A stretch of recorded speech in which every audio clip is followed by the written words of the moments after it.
estar hablando de la colección Josefina del Toro Fulladosa, también conocida como Libros Raros. Vamos a explicar su historia, los criterios de rareza que la guían, su acervo, el alcance temático, las subcolecciones que la componen, el valor para la enseñanza e investigación, y vamos a mostrar 2 ejemplos de integración y aprovechamiento de la colección en la enseñanza.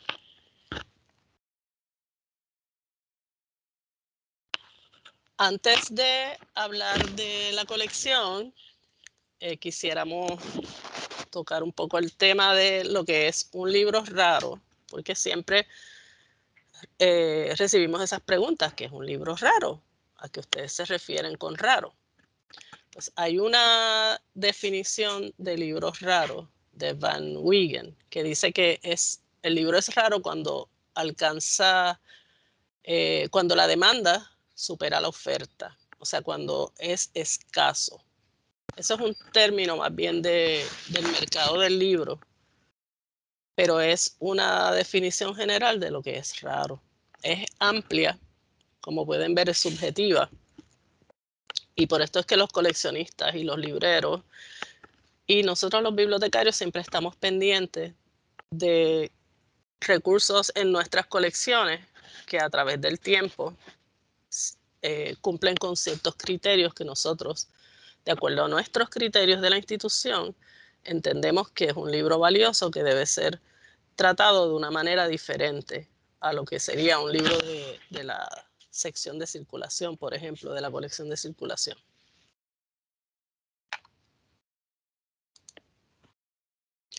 Por lo tanto, coincidimos en que no existen unas fórmulas exactas para determinar rareza. No hay un criterio único, un solo criterio que se pueda aplicar para distinguir un libro sobre otro y determinar si es raro o no. Por lo tanto, los valores intrínsecos y extrínsecos serán los factores que van a guiarnos para determinar ese valor o rareza.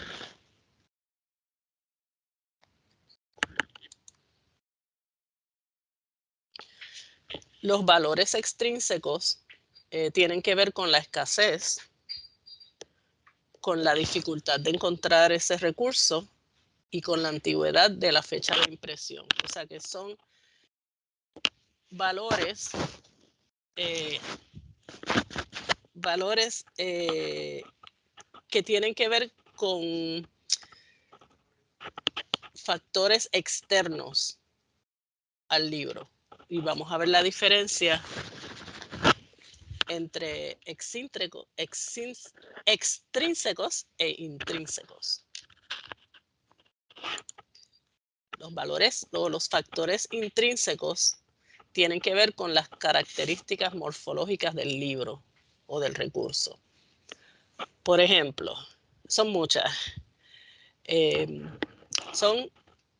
Tienen que ver con las características singulares de la impresión, cómo fue impreso el libro, la tipografía, los tipos, las letras, el tipo de soporte. Al soporte nosotros le llamamos soporte donde está impreso el libro, donde está impreso el texto, el papel, la vitela y otros soportes.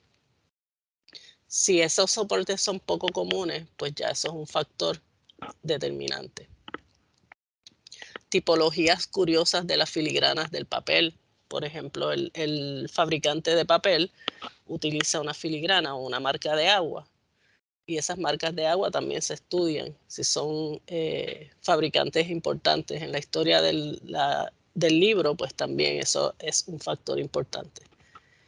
Si el libro tiene ilustraciones valiosas, que sean manuscritas o reproducidas mediante técnicas nuevas en la época en que fueron realizadas. El prestigio del ilustrador, si son artistas de prestigio, artistas importantes, artistas conocidos. El lugar donde se publicó, la especialidad de la marca del impresor, su portada, su falta de portada, la presencia o falta de preliminares, que son las hojas antes del cuerpo del texto, si tiene visible algún signo de posesión, de que perteneció a alguien y quién fue esa persona. Otros factores intrínsecos son las dedicatorias de personalidades relevantes, nacionales e internacionales, los exlibris de personalidades nacionales e internacionales. Vamos a ver más adelante ejemplos de todo esto. Signos visibles de la historia previa del libro. Eso también se le llama procedencia o provenance. Las características de su formato, si son encuadernaciones valiosas, si tienen formatos curiosos o diferentes, si fueron producidos por los grandes impresores de cada siglo, de cada época, como por ejemplo Plantin, Ibarra, Kronberger. Vamos a ver ejemplos de Ibarra y de Kronberger más adelante. Si son numerados, ediciones limitadas, si son ediciones de bibliófilo o de coleccionista, ediciones príncipes y originales. Una edición príncipe es la primera edición de un texto. Si son ediciones privadas, o sea, que fueron producidas por suscripción o por impresores especializados. Y si los recursos fueron censurados. Si tienen alguna pregunta hasta ahora,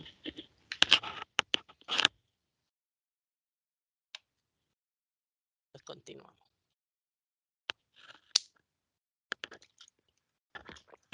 Un ejemplo de un libro antiguo es un incunable. Son los incunables. En la colección tenemos varios incunables. Aquí les estoy mostrando uno de ellos. Y la definición de incunable viene del latín de incunabula o en la cuna. Es cuando los libros impresos estaban en la cuna, en los comienzos del libro impreso. La definición es un libro impreso con tipos metálicos móviles desde los comienzos de la imprenta, cerca del 1450. Hay historiadores del libro que son tan específicos que dicen hasta el 1 de noviembre del 1500. O sea que son todos los libros impresos en esa época con la imprenta de tipos móviles metálicos o la famosa imprenta de Gutenberg. También hay una definición relacionada que es post-incunables, que son los impresos desde el 1501 en adelante hasta el 20, pero que tienen las mismas características de los incunables, aunque no caen en la época de la definición formal.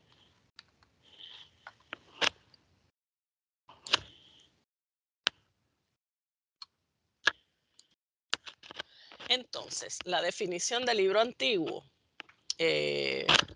Muchos especialistas concuerdan o coinciden en que el libro antiguo son los libros impresos desde la invención de la imprenta, siglo XV, hasta comienzos del XIX.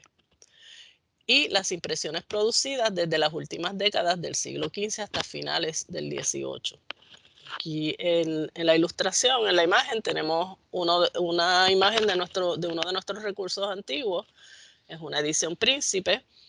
Es la primera edición de la Historia General de las Indias de Fernández de Oviedo, y van a ver otras características más adelante, otros detalles de ese mismo libro, ilustrando las otras características o criterios de rareza. Pero ya de por sí este recurso es como decimos, se cae de la mata, que es un libro raro por su antigüedad. Fue también impreso por la casa publicadora o el impresor Kronberger. Kronberger fue quien llevó la imprenta a México. Así que ya tenemos otro criterio relacionado a su valor y rareza. Otro ejemplo de libro antiguo que tenemos en la colección es l'Isole più famose del mondo, del 1576, y contiene información sobre lo que consideraba el autor como las islas más importantes y más famosas del mundo. Para el 1576 se incluye un mapa de Puerto Rico. Aquí tenemos otro ejemplo de los criterios de rareza o valor. El criterio si el recurso contiene ilustraciones valiosas. Estas son imágenes de la primera edición de Historia Natural de las Indias. Son grabados en madera o woodcuts, fueron impresas directamente en esa página, en ese libro. Este recurso es importante porque además del valor como artefacto, es la primera vez en que se publican representaciones gráficas del Caribe y de sus habitantes. Por eso ustedes pueden ver los indios en las canoas. La otra ilustración es una representación de los indios trabajando en el río y sembrando. A la izquierda tienen la representación de la piña. Otro factor importante de esta publicación es que es donde primero aparecen palabras como hamaca, canoa y otras palabras que se integraron luego al español. Este mismo libro tiene marcas, así que se considera que es raro por asociación o por las marcas que tiene.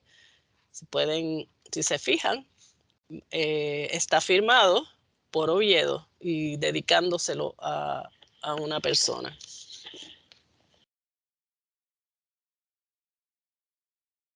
Así que tenemos en ese recurso varios criterios de rareza que son obvios, ¿verdad? La antigüedad, las ilustraciones, obviamente el contenido, la época o el momento en que se publicó, quién lo publicó. Y para completar, está firmado por Oviedo.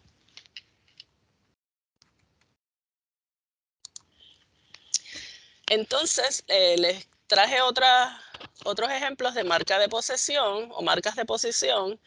Este es la autobiografía de Booker T. Washington, Up From Slavery, y está firmada y dedicada por Booker T. Washington en la misma fecha de publicación del libro. O sea que si se fijan, el libro para efectos podríamos pensar que es un libro que no está en buen estado. Pueden ver que está manchado, tuvo daño de agua, pero tiene valor no porque está nuevecito, no porque está en excelente condición, sino porque es un libro, es la primera edición de su autobiografía y está firmada por él mismo.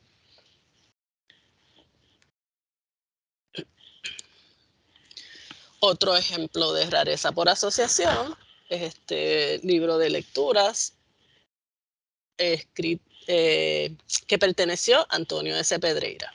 Antonio S. Pedreira tiene la firma de Pedreira arriba y él le ponía un sello de Biblioteca Luzbel.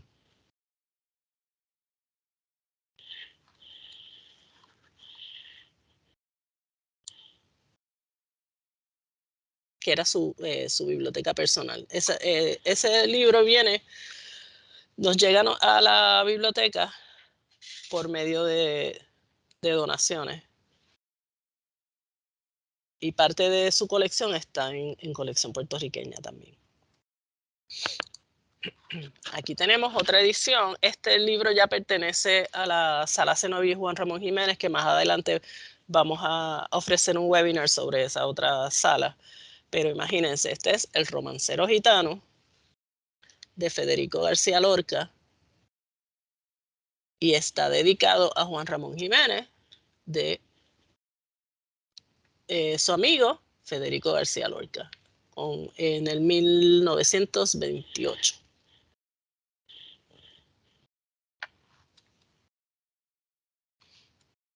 Entonces, cuando hablábamos de ex libris, los ex libris son unos sellos que todavía hay personas que los utilizan, se les ponían a los libros para señalar posesión. En este caso, en la foto del libro pueden ver dónde se colocaba o dónde estaba colocado ese ex libris. La persona los mandaba a hacer o los manda a hacer de acuerdo a sus gustos, a su profesión, a su hobby. Y en este caso tenemos el ex libris de Federico de Getó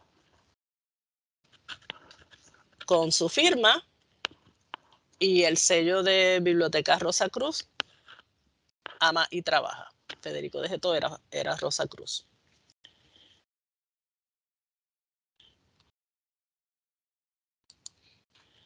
Otro ex libris de Getó. Dice, tiene el mapa de Puerto Rico y dice, si quieres paz, prepárate para la paz. Ama y trabaja. Y de nuevo tiene su firma. La foto que ven del libro, pueden ver dónde se coloca el ex libris. Y esa hoja es parte de la procedencia o de las señas pues, de la vida que ha tenido ese libro. Es costumbre o práctica que todo lo que encontramos dentro de los libros, como son parte de la historia de ese libro, pues los mantenemos en el libro donde los encontramos. En ese caso, como es un material orgánico, lo separamos del libro en un sobrecito de Mylar, de plástico libre de ácido y estable. No botamos las cosas que encontramos. Ahora vamos a pasar a algunos ejemplos de encuadernaciones valiosas. Estos son algunas encuadernaciones que tenemos de recursos que tenemos en la colección. Como podrán ver, ahí las encuadernaciones se consideran valiosas si son encuadernaciones originales al recurso, si son encuadernaciones de artistas o encuadernadores, que muchos de ellos firmaban o ponían su logo o sus iniciales en la encuadernación, en el diseño. Esa encuadernación que vende, que parece una vaca, es de piel de vaca. Así que ahí tenemos otros de los factores que nosotros tomamos en cuenta para determinar si un recurso es raro o es valioso. Entonces, si los libros fueron censurados o todavía lo son, pues obviamente van a ser escasos, además de que tienen una historia, un provenance de ese recurso. Y cuando fueron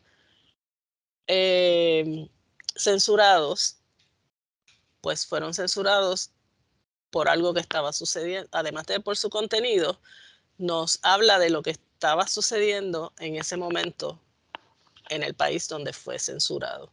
En este caso tenemos el Tropic of Cancer de Henry Miller y los escritores trataban de huir a la censura publicando sus obras en distintos países. Y el libro en el reverso de la encuadernación tiene una nota que dice must not be imported into England or USA.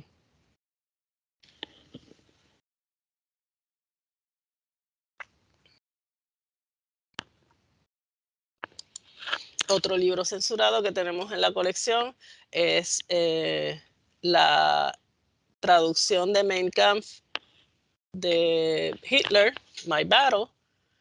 Fue publicada en Estados Unidos en el 1933 y es la primera impresión, la primera edición en inglés. Todavía y aún Hitler estaba en el poder cuando se publicó.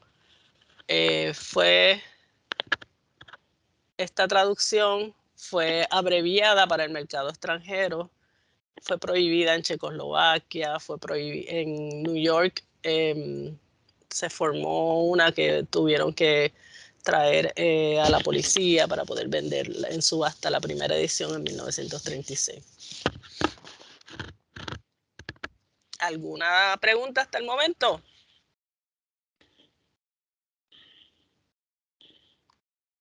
Pues seguimos. Bueno, ya les hablé un poco de algunos de los criterios con ejemplos de los criterios de rareza, los criterios de rareza generales y los criterios de rareza que rigen también nuestras colecciones especiales, en específico la colección Josefina del Toro Fulladosa. Les voy a hablar ahora sobre la colección. La colección Josefina del Toro Fulladosa se crea en el 85 y recibe su nombre en honor a la bibliotecaria puertorriqueña y profesora Josefina del Toro Fulladosa, que fue una figura clave en el desarrollo de las bibliotecas académicas en Puerto Rico. Gracias a ella, entre otras cosas, es que los bibliotecarios con maestría tienen rango o pueden tener rango de docencia en la Universidad de Puerto Rico. Cuando ella dirigía, uno de sus proyectos o de su programa era que preparar puertorriqueños en la bibliotecología. Todavía nuestra escuela no existía, así que ella becó a muchas personas para estudiar maestrías fuera de Puerto Rico para que regresaran a la universidad a ayudar en el desarrollo de la biblioteca. En ese entonces era Biblioteca General. El propósito de la colección o de la creación fue el proteger recursos que se habían adquirido desde la fundación de la universidad y que requerían almacenaje y servicios especializados. Además fue un esfuerzo de rescate documental, o sigue siendo un esfuerzo de rescate documental de recursos raros ubicados en diversas colecciones y bibliotecas del sistema de bibliotecas. Eso es una de nuestras funciones, es identificar recursos que se encuentran en diferentes colecciones y bibliotecas para, de acuerdo a los criterios, nuestros criterios de rareza y nuestra política de desarrollo, pues los transferimos a nuestra colección. Así que la colección reúne recursos especiales por su rareza y valor incalculable que constituyen un importante acervo bibliográfico nacional.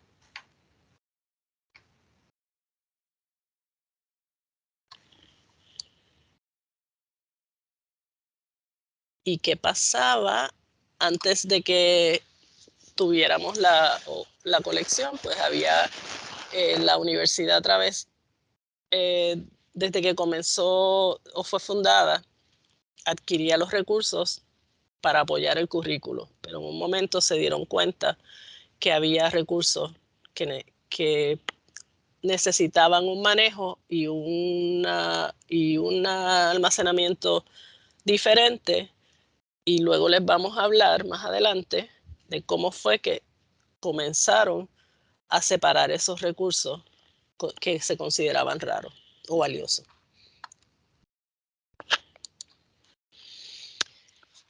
¿En qué consiste el acervo de esta colección? La colección contiene manuscritos, libros, mapas, publicaciones seriadas o revistas, grabados, pinturas, fotografías, objetos tridimensionales y textiles. En la imagen pueden ver la variedad de recursos que tenemos en la sala. Tenemos 2 espadas, una del siglo XIX, ese espadín es probablemente de principios del siglo XX, fotografías, mapas antiguos, libros, retratos al óleo, litografías y documentos.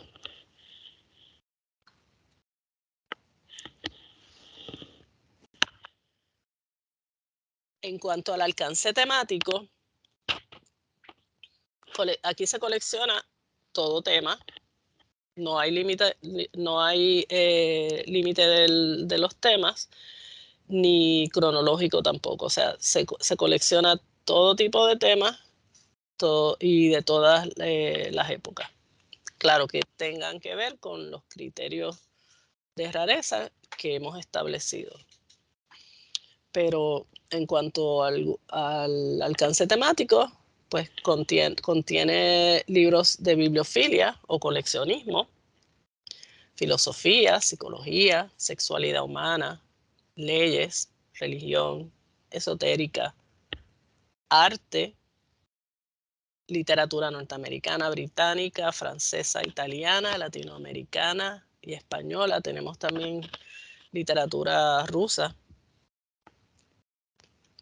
Recursos sobre paleografía, historia universal, historia del Caribe y libros de viajes y descubrimientos.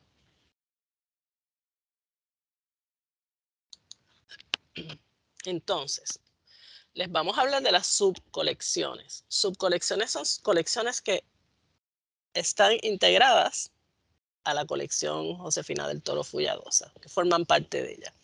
Ahorita les hablaba de qué pasaba antes de que con los recursos raros o valiosos que la universidad identificaba o que comenzó a identificar que eran valiosos antes de que se creara esta sala o esta colección.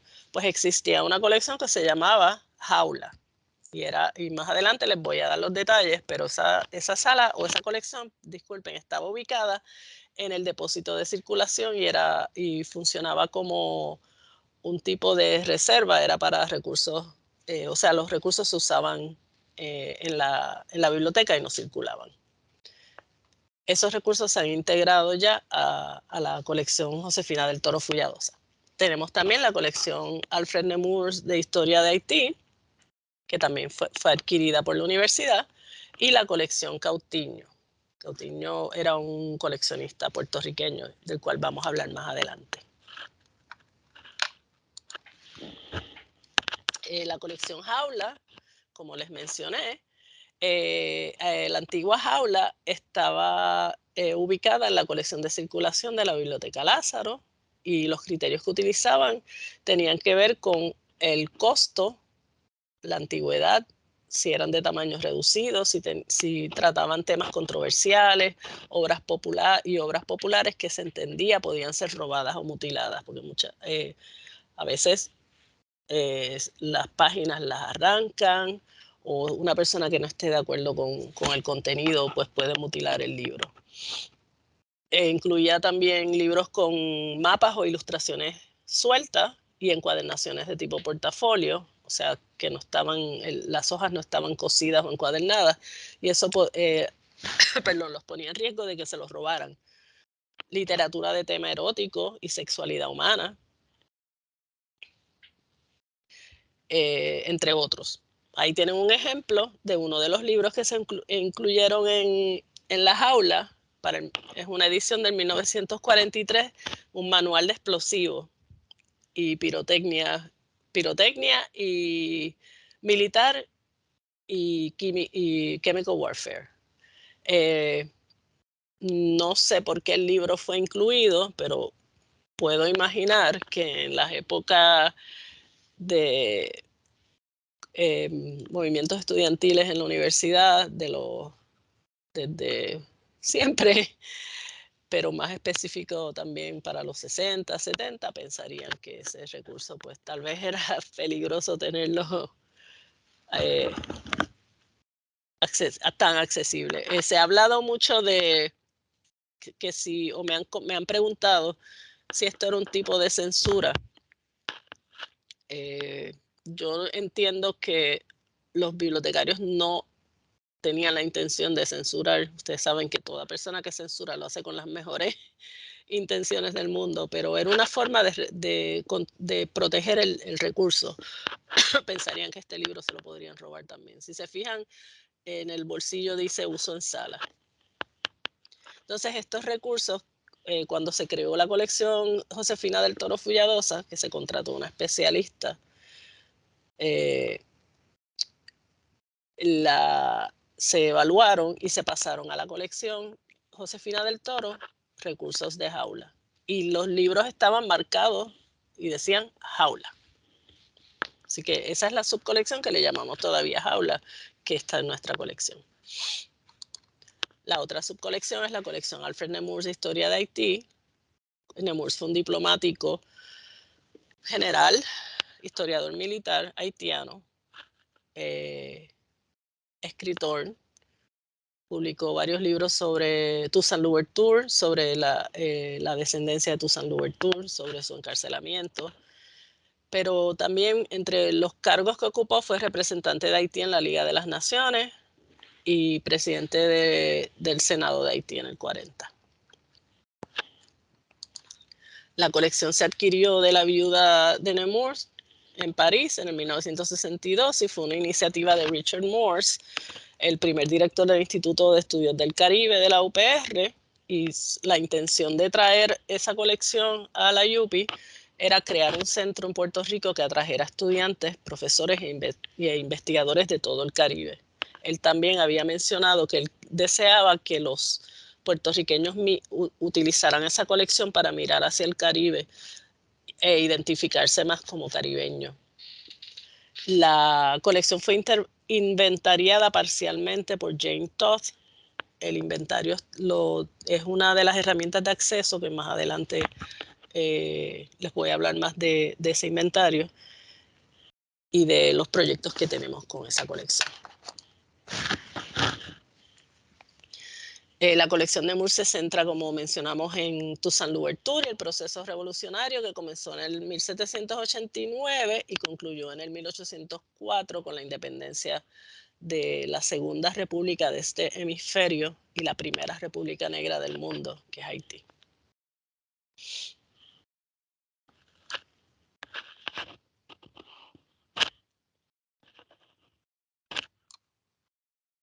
Y el acervo, o lo que contiene esa subcolección,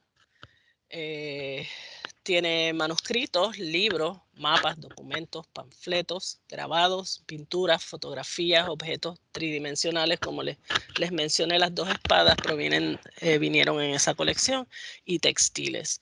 En las imágenes pueden ver ejemplos de la diversidad de recursos que tenemos en la colección Nemours. A la izquierda tienen los retratos al óleo de Henri Christophe y de su hijo, el príncipe. Henri Christophe se declaró rey de Haití después de la revolución, y estos son óleos muy importantes. Fueron pintados por un artista británico, un retratista británico, Richard Evans. Tenemos el libro, este libro de la Race Noire. El prólogo fue escrito por Betance, mapas, planos y documentos. Entonces estas son las series temáticas que incluye esta colección, las series temáticas documentales, porque además de los documentos, pues ya les mencioné que tienen libros. Está en inglés porque utilizamos el inventario que elaboró Jane Todd. Y se accede a los recursos mediante el inventario que está publicado en la página del sistema de bibliotecas, bajo la sección de la colección Josefina del Toro Fulladosa. Aparte de esto, los libros, algunos de los libros ya aparecen en el catálogo en línea. Tenemos un catálogo de tarjetas dentro de la sala y pueden acceder también en el catálogo de tarjetas de la biblioteca. Ahí pueden encontrar lo que todavía no se ha convertido electrónicamente. Otra manera de acceder, como les mencionamos al principio, somos parte del proyecto de Humanidades Digitales, Preservación y Acceso a Colecciones Únicas en Estudios del Caribe y de Puerto Rico, de la NEH, y prontamente vamos a presentar ese proyecto. Estamos digitalizando la colección y la primera parte del proyecto es una exhibición en Omeka, donde van a poder entonces apreciar una gran cantidad de esos recursos y con información, con toda la descripción de cada uno e información sobre la colección. La otra subcolección de la que les hablaba es la colección Cautiño. Genaro Cautiño Bruno fue abogado coleccionista, nacido en Guayama. Perteneció a la Academia de las Artes y Ciencias de Puerto Rico, el Hispanic Institute de Nueva York, la Junta por la Paz Mundial de la UNESCO y fue el primer presidente de la Casa del Libro de San Juan.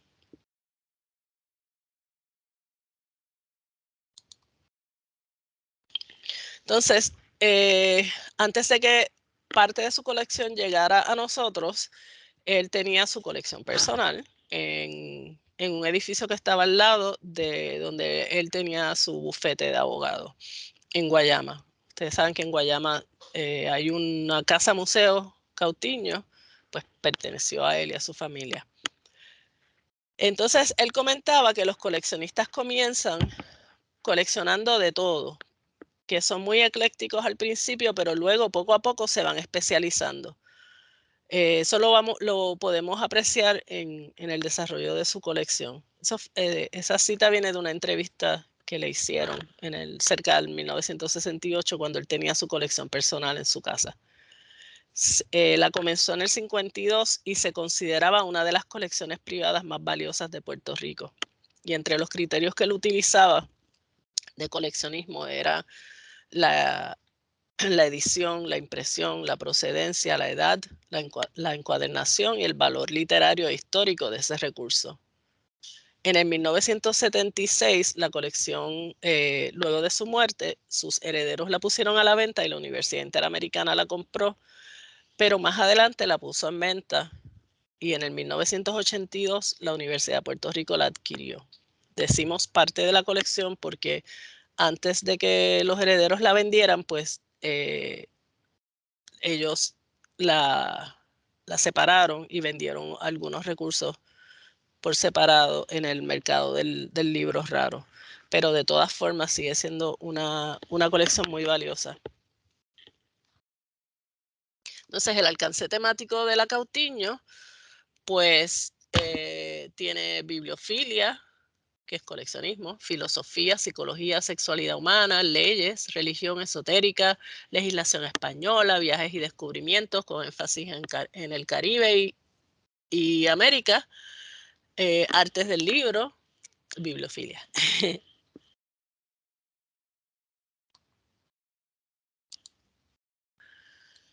Así que, ¿qué tipo de recursos tiene lo que nos llegó de la colección Cautiño?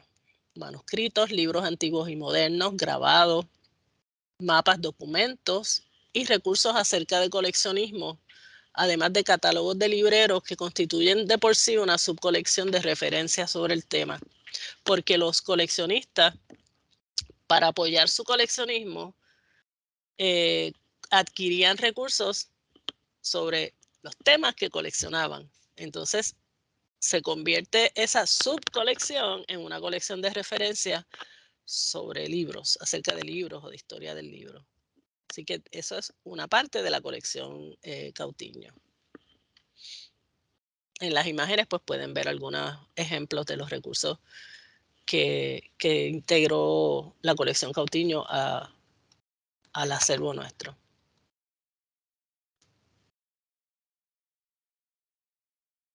Esas son las 3 subcolecciones básicas de la colección Josefina del Toro Fulladosa. ¿Qué servicios y actividades ofrecemos en la colección?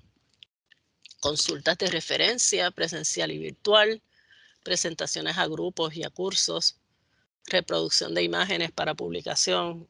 Muchos investigadores o escritores se acercan a nosotros para solicitarnos permisos y copias digitales de imágenes para sus artículos o sus libros. Así que nosotros le proveemos esas imágenes, siempre y cuando obviamente tenemos una política y unas reglas de uso de imágenes, y entre las reglas son pues que tienen que citarnos correctamente y donar un libro o un número de la revista, lo que sea que publiquen, donar una copia al sistema de bibliotecas o a la colección. Hacemos préstamos, exhibiciones. Al tener una variedad tan amplia de recursos raros y valiosos, universidades, museos y otras instituciones pues nos solicitan recursos para incluirlos en sus exhibiciones. Y ahí es parte de mi trabajo de evaluar esas solicitudes y preparar toda la documentación y prestar, evaluar si se va a prestar o no se va a prestar, preparar el recurso. Y por eso cuando hablábamos de las tareas que yo hago, una de ellas es de courier o correo, que es acompañar esos recursos a las exhibiciones para asegurarme de que lleguen bien y se hacen unas inspecciones al principio y al final. También organizamos exhibiciones físicas y exhibiciones virtuales. Participamos en conferencias y talleres como manera de divulgar y llevamos a cabo actividades de integración curricular o colaboración en proyectos con cursos y con investigadores. Les queríamos mostrar dos ejemplos o dos experiencias de colaboración que se han llevado a cabo con la colección. Una de ellas fue o sigue siendo con el curso de arte 4927 del profesor Néstor Millán. El curso se titula El libro artístico del Departamento de Bellas Artes de Humanidades. Y el otro es con el profesor o el doctor Carlos Suárez, el curso de CINF, lo que era CINF 6705, Información, Conocimiento y Sociedad, de la antigua escuela graduada de la EGCTI. Ambos cursos hemos colaborado por varios años. Les voy a mostrar ahora algunos ejemplos de lo que hicimos. Para el curso de arte 4927, los estudiantes venían el profesor trae el curso o el grupo a la colección. Le hacemos una presentación, nos reunimos primero el profesor y yo, determinamos cuáles son los objetivos, cuáles son los temas que quiere destacar en esta visita, que quiere que ya el profesor conoce también, tiene favoritos, los recursos que quiere que los estudiantes vean. Así que le mostramos 2 mesas llenas de recursos diversos, desde encuadernaciones, libros antiguos, manuscritos iluminados, documentos, objetos, fotografías, obras de arte, todo tipo de temas, desde la censura, sexualidad humana, historia, todo lo que tenemos. Luego de esa visita, varía la actividad, pero luego de esa visita el profesor les asigna un proyecto. A base de la visita que hicieron, ellos tienen que elaborar un libro de artista.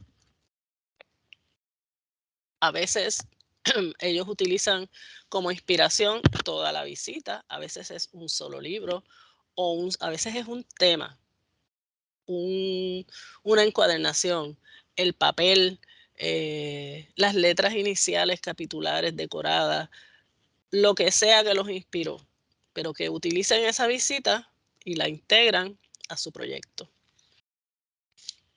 Luego de esa visita, ellos elaboran el proyecto, el libro de artista. Algunas veces lo presentan en la sala. Si el profesor está conforme con la calidad de los libros, montamos muchas veces, ha sucedido, muchos años hemos montado exhibiciones en la sala de los libros de artista al lado de los libros de inspiración. Los estudiantes pueden visitarnos varias veces a través del proceso de elaboración de su libro. Muchos de ellos, como ven en la foto del centro, participan también en el montaje de la exhibición, o sea que aprenden cómo montar una exhibición cómo manejar libros raros, cómo hacer soportes para estructuras diferentes como lo son sus libros, además justo al lado de un libro raro. Y esa foto que ven a la extrema derecha era un libro enorme, como tipo papiro, que también lo exhibimos en esa actividad. Así que coordinamos entre el profesor y la bibliotecaria, hay una visita de presentación, orientación y realización del proyecto, planificamos la exhibición, presentamos el proyecto, presentamos, ellos presentan su proyecto final y hacemos la apertura de la exhibición. Si se fijan, a la izquierda tienen el joven, aquí tienen al joven, metido dentro de la tapa de la vitrina montando su libro. Y también aprenden a solucionar problemas de montaje de exhibiciones. Aquí tenemos a la chica, una de las estudiantes presentando su libro. Y esta foto de la derecha tenemos al profesor con parte de los libros que les presentamos y les prestamos para que lo vean. Aquí tenemos ya la exhibición montada y los estudiantes presentando sus libros. Hay estudiantes que no les gusta hablar en público y no hay problema, pues no presentan. A veces el profesor lo presenta. Así que los estudiantes tienen entonces la oportunidad de hacer una presentación de sus libros. Entonces, para el curso de CIF 6705, de nuevo, hay una coordinación entre el profesor y la bibliotecaria. Hay una visita y presentación en la colección. El profesor les ofrece una orientación sobre las asignaciones que tienen que hacer.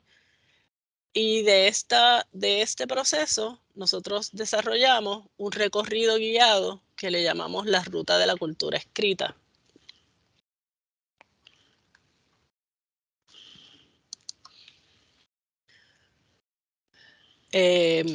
Tenemos varias rutas que desarrollamos. Esta es una de las rutas. Utilizamos diversas plataformas. Creo que en una ocasión usamos un Google Map y hemos utilizado otras plataformas. Integramos también estudiantes de PEAF que han trabajado con nosotros en este proyecto. Así que se organizó 3 recorridos que incluyen diferentes localizaciones.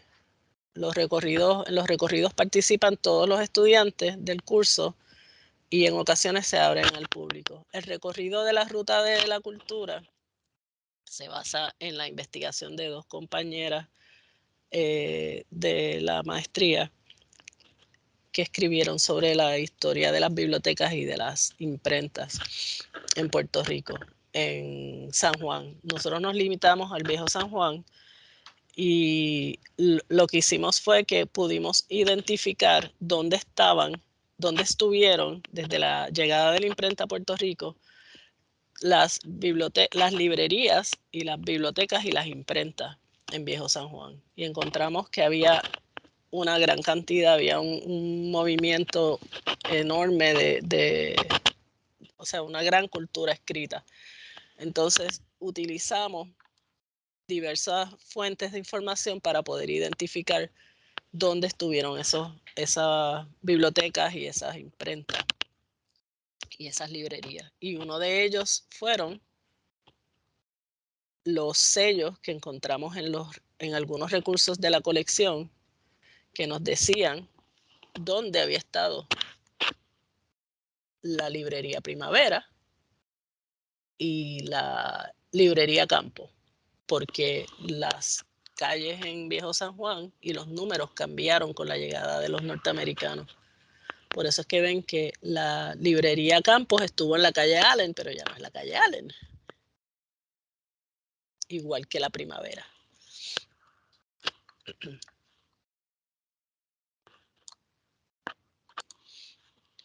Así que visitamos, esto es una de las rutas, el convento de los dominicos, la biblioteca insular, la librería La Primavera, la Campos, el boletín mercantil, la imprenta de Font, imprenta de la gente y Casa del Libro. Algunas veces terminamos la ruta en Casa del Libro y de una vez pues colaboramos, hacemos otra colaboración entre instituciones y damos a conocer también una institución similar a la nuestra.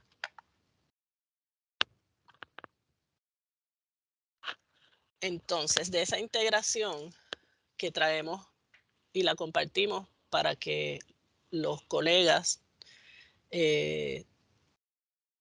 puedan ver cómo pueden utilizar estas colecciones para sus cursos o hacer colaboraciones entre nuestras instituciones. La integración de la colección en estos cursos contribuyó a su visibilidad, acceso y uso, y las actividades ayudaron a cambiar esa imagen de que las colecciones especiales son como estos salones de tesoro que no se puede entrar y no se pueden tocar y no se pueden usar, y los recursos raros como algo intocable, ¿verdad? Solo para el uso de investigadores. Nosotros recibimos todo tipo de estudiantes, desde escolares hasta recibimos personas de la comunidad, investigadores y profesores y estudiantes universitarios. En las imágenes pueden ver como producto de la actividad de la exhibición de los libros artísticos, que es otra actividad también que los estudiantes se involucran en la elaboración de la publicidad de las actividades. También se da a conocer por medio de la prensa, así que los estudiantes pueden ver sus recursos divulgados hasta en la prensa de Puerto Rico, sus libros de artistas. El esfuerzo demostró también las posibilidades que brinda la colaboración entre bibliotecarios y docentes para aprovechar la multiplicidad de usos de las colecciones especiales, no solo para docentes e investigadores, sino para el conjunto de estudiantes de todos los niveles. En las imágenes pueden ver fotos de los recorridos que hacemos de las rutas, y en el centro la foto de un grupo de, si no me equivoco, era de escuela elemental, de un curso de español. Así que la intención de esta integración curricular, además de lo obvio que es apoyar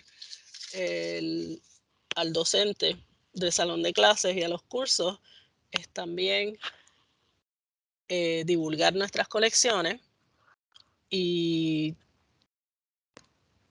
compartir la información y nuestros conocimientos sobre recursos raros, y que las personas y los usuarios vean que estas colecciones se pueden utilizar, que nosotros no somos un cuarto de tesoros ni un museo en el que los recursos están encerrados.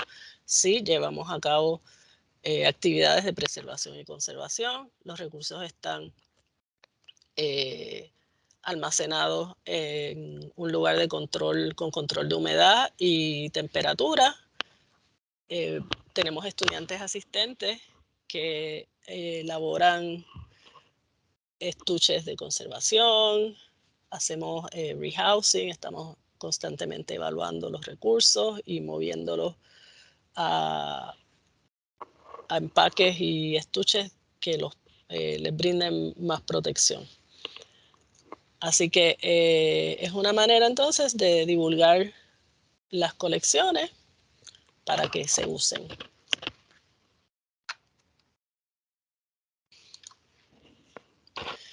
Y hasta aquí llegamos. Los dejo con la cita de Gustave Flaubert, del libro Bibliofilia. Amaba un libro porque era un libro, amaba su olor, su forma, su título. Lo que amaba en un manuscrito era su antigua fecha ilegible, los raros y extraños personajes góticos, el dorado pesado que cargaban sus dibujos. Fueron sus páginas cubiertas de polvo, polvo en el que respiró el dulce y tierno perfume con deleite. Si desean comunicarse conmigo, les dejo mi correo electrónico y la extensión telefónica.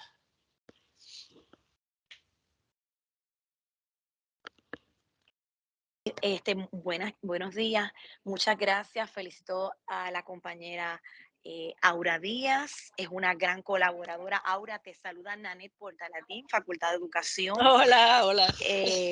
Encantada con la presentación que diste, muy completa. Estoy Gracias. deseosa de ir, pero siempre he llevado, y lo digo para la audiencia, Ajá. la Facultad de Educación tiene una actividad de impacto que se llama En Ruta a la Universidad.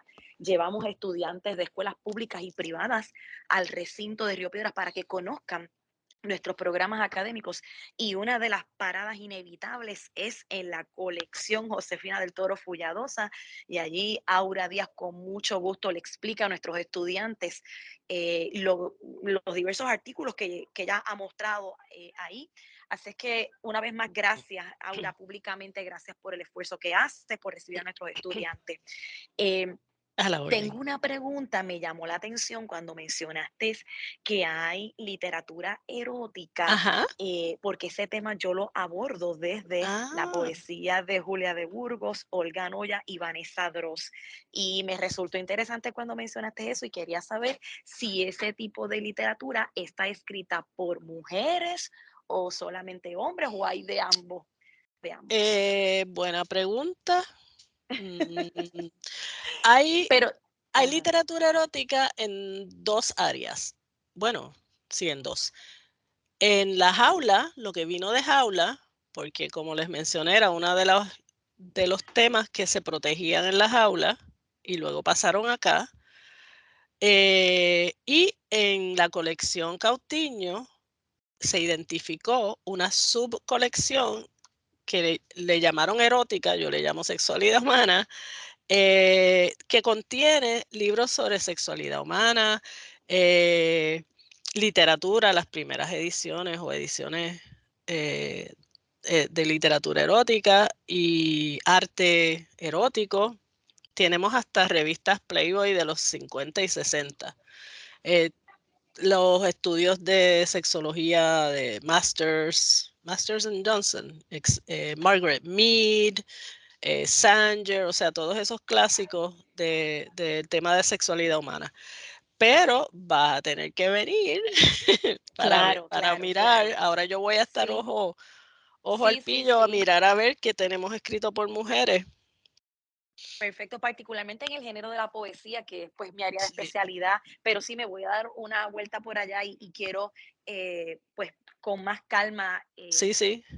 investigar. Aquí hay que Claro que venir con sí. calma, esa es la palabra. Sí, Porque uno se mete a investigar todavía.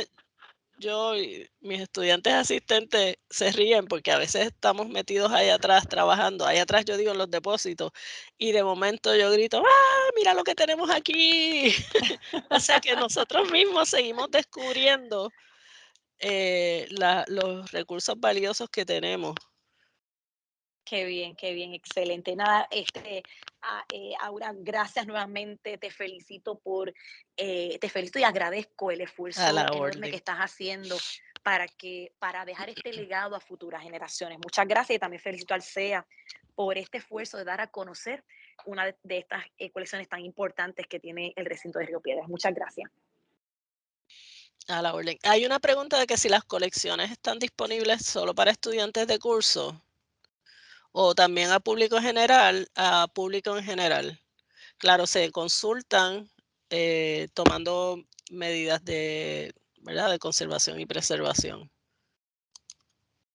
Eh, Usualmente, recuerden que cuando viene un investigador o si vienen ustedes, nosotros llevamos a cabo la entrevista de referencia, ¿verdad?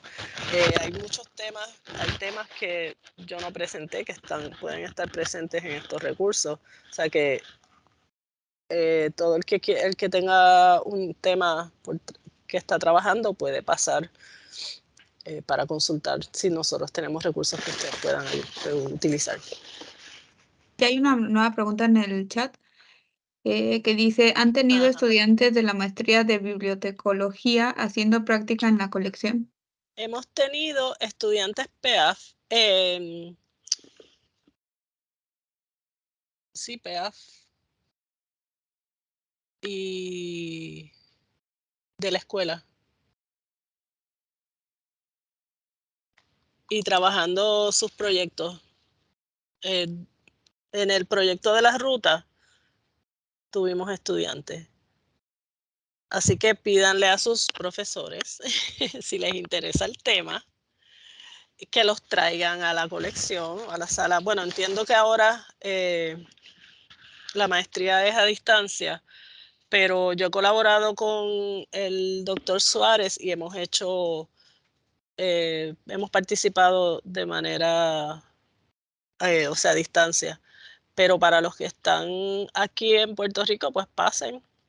Y si la escuela tiene oportunidades de práctica, pues propónganselo. Si tienen luego preguntas, me pueden escribir al correo electrónico aura.diaz1.